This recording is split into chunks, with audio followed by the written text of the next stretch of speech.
আমি আর আমার বন্ধুদের নিয়ে র্যাঙ্ক ম্যাচ খেলছিলাম। হঠাৎ স্কোয়াডে একজন র্যান্ডম প্লেয়ার ম্যাচে ঢুকে পড়ল। ম্যাচ শুরু হতেই বুঝলাম লোকটা খুব খারাপ খেলছে। লুট ঠিক মতো নিতে পারছে না, গ্লো ওয়াল দিতে দেরি করছে, এমনকি সাধারণ ফাইটেও হারছে। আমার এক বন্ধু বলল, ভাই এই লোকটা কি নতুন নাকি? আরেকজন হাসতে হাসতে বলল, 2026 সালে এসেও এমন খেলে কেউ? আমরাও মজা করতে শুরু করলাম। লোকটা কিছু বলছিল না। ম্যাচের মাঝখানে সে নক খেয়ে গেল। আমার বন্ধু বলল, ভাই আপনাকে ক্যারি করতে করতে তো ক্লান্ত হয়ে গেলাম।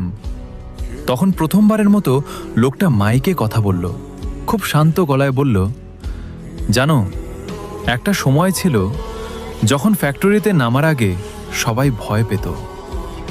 আমরা অবাক হয়ে গেলাম। সে আবার বলল, তখন একটা বুইয়া পেতে পুরো রাত কেটে যেত, আর একটা নতুন বান্ডেল পেলে মনে হতো পৃথিবী জিতে ফেলেছি। আমরা চুপ।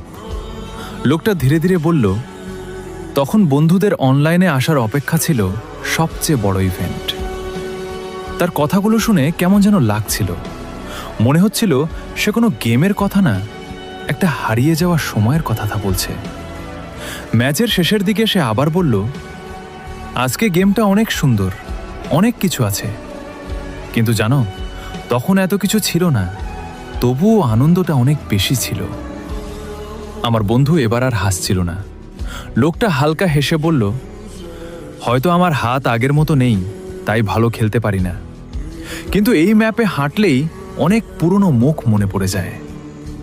হঠাৎ পুরো স্কোয়াড নীরব হয়ে গেল। ম্যাচ শেষ হওয়ার আগে লোকটা শুধু একটা কথাই বলেছিল, তোমরা গেমটা উপভোগ করো, কারণ একদিন দেখবে গেমটা থাকবে, কিন্তু আজকের এই সময়টা আর থাকবে না। তারপর ম্যাচ শেষ। আমরা ফ্রেন্ড রিকোয়েস্ট পাঠাতে গেলাম, কিন্তু সে অফলাইনে চলে গেছে। আজও জানি না লোকটা কে ছিল, তবে তার কথাগুলো শুনে মনে হয়েছিল সে গেম খেলছিল না, সে তার হারিয়ে যাওয়া একটা যুগ খুঁজছিল।